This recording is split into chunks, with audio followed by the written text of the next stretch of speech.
Peter told me about the telegram you got last night. Oh, that. Can you believe it? I mean, it really just came out of the blue. The two of us just cannot understand where the attorney got our name, or even that we were interested in adopting a baby. I don't know. Peter figures that we got on some sort of mailing list after the first try. Well, it does seem a little strange, that's true. You know, I don't want to butt in, but are you sure about this decision not to adopt? I mean, is it really what you want? I'm sure, Audrey. Why do you ask? Well, it just seems a little unusual. I was just wondering if you'd been acting a little hastily. I mean, you and Peter in coming to your decision. No. We made that decision long before the telegram came. We've decided to put the entire idea just out of our minds and concentrate on other things. But even when this opportunity has been practically put in your lap? Audrey, now, we don't know that. There's just no telling how complicated these things can become. And really, I guess it's the first time that I've thought about Peter over myself. I mean, he's afraid. If we started something like adoption proceedings and something went wrong, he's afraid that I'd just fall into little pieces. And he's right.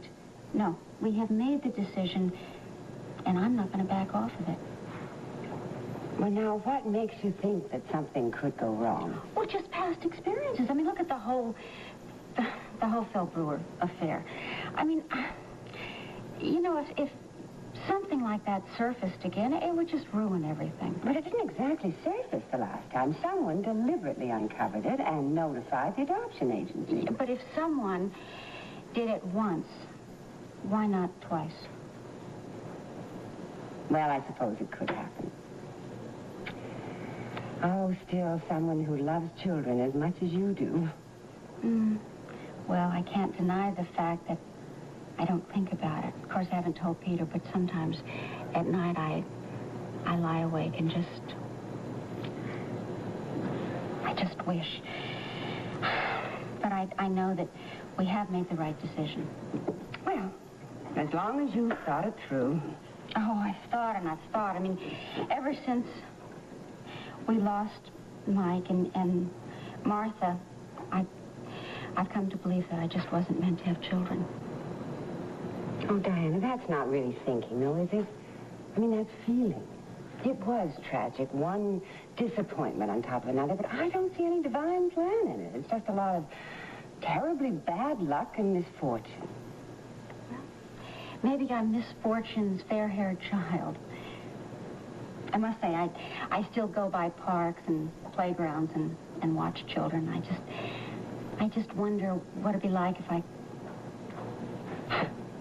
I'm not going to do that anymore. It's just terribly destructive. Audrey, when Martha died, I was really frightened. I thought I was going to lose control. But somehow I did conquer it. And I managed to put it in some very private place inside of me. Locked it behind a door that I never intend to open. And that's the way I've managed to keep my sanity in place. I'm sorry to be so long, Audrey. No, it's all right. Diana and I were keeping each other company. I was just telling Audrey about our decision not to adopt. Yeah, it's all settled now.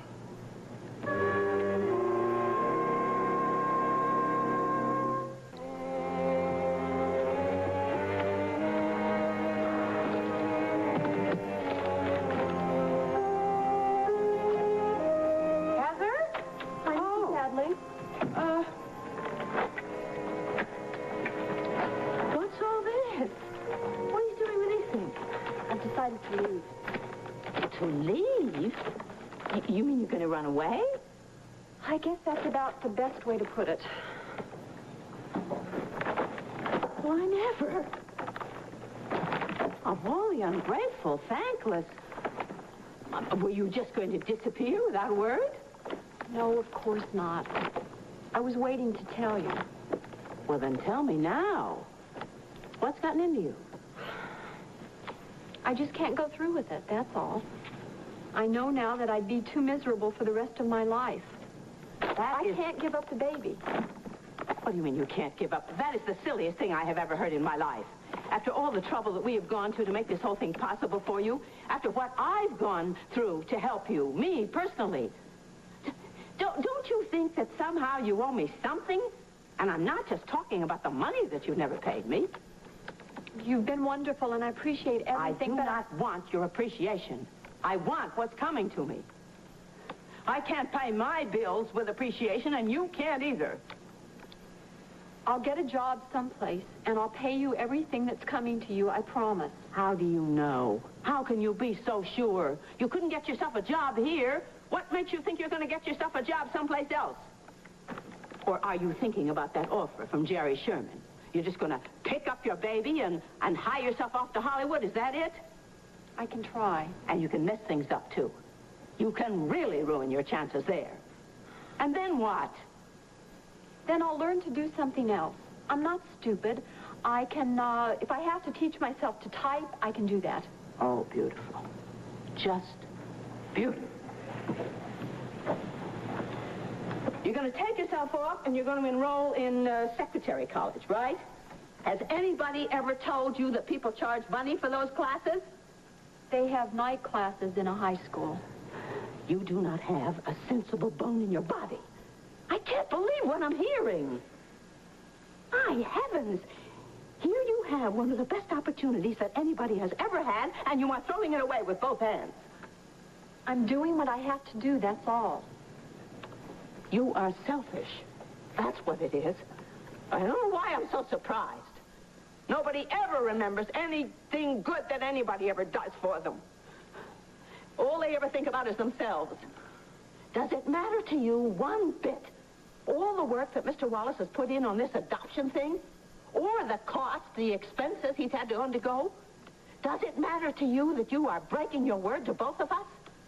It does matter, yes. But I can't give him up. Why can't you understand that? I'm sorry about Mr. Wallace. I really am, but he'll get paid back, too, I promise. I'm going to tell you something. Being sorry isn't good enough. It simply isn't good enough.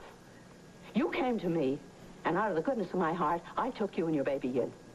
I gave you a roof over your heads and food in your mouths. But what you owe me goes far beyond any kind of rent money that you haven't paid or babysitting fees that you haven't paid. I have done 1,000 things for you that you can't even measure in terms of money. And this is the way you repay me. Look, I'm sorry. That's all I can say. Well, I've told you before, being sorry isn't enough. Well, I don't care. I don't know what else to do. I don't want to give up my baby, not for you or anyone else.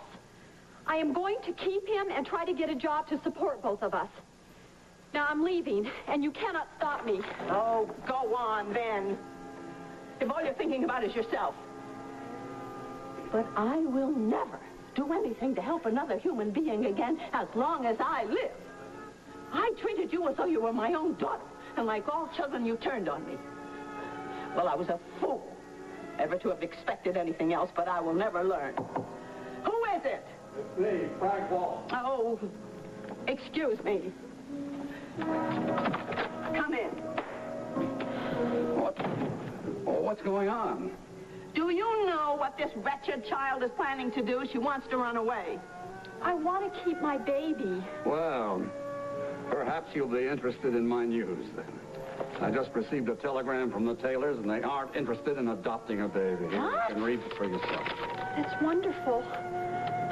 That's the best news I've ever had.